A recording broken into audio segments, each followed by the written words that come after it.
The first two questions we ask when we talk about the reliability of the Book of Mormon is, where did the original source material come from, and how did it come to be translated into the first edition of the Book of Mormon? And indeed, what's the process that was taken to get us from there to here? So let's go back and look at the source of information, the golden plates themselves.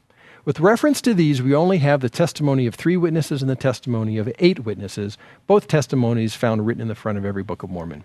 Now, when you read the testimony of 3 witnesses, you realize that it's deliberately a testimony of a spiritual vision of the plates and not a physical viewing of the plates. For that reason, in this particular court of law, we'd have to throw this evidence out because these 3 witnesses never really saw golden plates. They just saw spiritual visions of them. You read the testimony of 8 witnesses, and now it appears as though they've seen physical plates themselves. And that's a good sign for our evidence here. However, when you listen to the testimony of these 8 witnesses throughout the course of their lifetimes, it appears as though we are presuming they saw actual plates. It sounds like from their extended lifetime witnesses that they really saw visions as well. Dan Vogel did a great research into that very thing with those 8 witnesses and came up with an essay called The Validity of the Witness's Testimony, which is one of several essays in American Apocrypha. He concludes with this statement: given the fact that the 3 witnesses saw a vision and that the experience of the 8 witnesses seems to have been similarly visionary, there's no compelling evidence that Joseph Smith actually possessed anciently constructed plates. So it seems as though the testimony of a lifetime of the 8 witnesses contradicts the physical nature of their testimony. It seems as though they also saw visions. Again, evidence that we'd have to throw out in this court of evidence regarding the existence of the gold plates. In addition, in this courtroom, we would have to ask about the integrity of the witnesses to start with. Are they credible? Are they reliable? In fact, do their lives live out in a constant, consistent fashion what they said to be true in the beginning? In the same way that Jesus' 12 apostles, 11 of them died martyrs' deaths rather than disavow the truth of what they said about Jesus. Do these 8 or 3 or 11 witnesses live out that same testimony consistent with their initial testimonies written in front of the Book of Mormon? Unfortunately, they don't. Grant Hardy, a Mormon himself who published a reader's edition of the Book of Mormon, allowed in his Appendix 2 in the back and said this: despite the fact that many of these witnesses fall out with Joseph Smith and leave the church, none ever deny their testimony of the Book of Mormon. And it's true. The majority of these witnesses have a severe falling out with Joseph Smith to the degree of which they accuse him of being a false prophet, and they leave the church.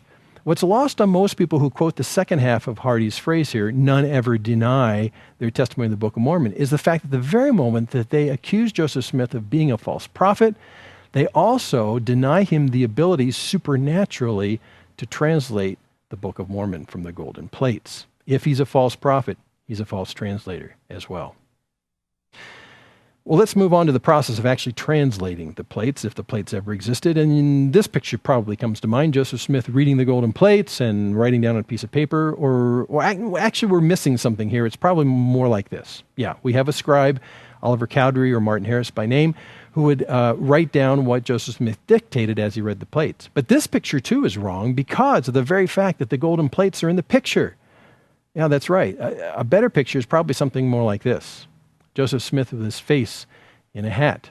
It turns out all the credible, reliable historical accounts about how Joseph Smith translated the golden plates never involve him ever looking at the golden plates. Instead, his head is in a hat looking at visions from God. This, according to David Whitmer in an address to all believers in Christ, and which also, interestingly, is substantiated and endorsed by an Ensign article in July 1993 by Apostle Russell Nelson. So what did Whitmer say? Whitmer wrote, Joseph Smith would put the seer stone into a hat and put his face in the hat, drawing it closely around his face to exclude the light, and in the darkness the spiritual light would shine. A piece of something resembling parchment would appear, and on that appeared the writing. One character at a time would appear, and under it was the interpretation in English. Brother Joseph would read off the English to Oliver Cowdery, who was his principal scribe, and when it was written down and repeated to Brother Joseph to see if it was correct, then it would disappear and another character with the interpretation would appear.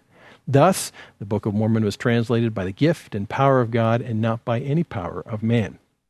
And so by this incredible account, Whitmer claims that Joseph Smith translated the golden plates, A, by never looking at them, and B, by seeing visions in a hat instead. And C, in an inerrant process. That is, God would not allow the image of the translation to go away until the scribe, Cowdery or Harris, accurately and perfectly transcribed it, ink onto paper. This inerrant process was also seemingly endorsed by Joseph Smith himself in History of the Church when he claimed this: "I told the brethren that the Book of Mormon was the most correct of any book on earth and the keystone of our religion, and a man would get nearer to God by abiding by its precepts than by any other book." This statement, plus Whitmer's statement about the actual inerrant process of the translation, would lead us to believe that the 1830 edition is absolutely perfect and unchanged. And is that the case in the subsequent editions of the Book of Mormon all the way up until the 1981 version, which is the source of our present-day version? Is it unchanged? Well, it's not. And courtesy of Gerald and Sandra Tanner, who published some time ago a book that catalogs the nearly 4,000 changes in the Book of Mormon, we know that the 1830 version has undergone extensive changes. And they did this in a very simple process. They photocopied pages from the Book of Mormon, courtesy of the University of Utah, this first edition, and replicated these pages in this book and then just hand annotated where the changes were with the modern translation. Now, granted, many of these are spelling changes and grammar changes, which also tend to challenge the inerrant process, by the way. But many of these changes are also of serious content change. Let me just show you a couple of them. In the 1830 version, in Ether 4:1, you'll read this: "For this cause did King Benjamin keep them." And yet, if you read anytime after 1849 printings, you'll read Ether 4:1 to say, "For this cause did King Mosiah keep them." In filmmaking, this is what we call continuity error in the script. That is, when a character can't possibly be in a certain scene because they've either been killed or don't exist anymore. And that's the case right here too. Someone by 1849 realized that Benjamin couldn't be in this phrase, must be Mosiah. That's a serious challenge again to the inerrant process from the first edition. One other example from the 1830, 1 Nephi 11:21 in the first edition reads, "Yea, even the eternal Father." When you get to the second edition in 1837, it now reads, "Yea, even the Son of the eternal Father." This is a serious content shift that this inerrant process should have caught. So we looked at the origin and the subsequent translations of the Book of Mormon and brought up questions about whether the golden plates even existed because of the veracity of the witnesses, whether the process of never looking at the golden plates might really bring danger to the edition itself. And then, because of the inerrant process itself, why it is we have 4,000 changes into the modern edition.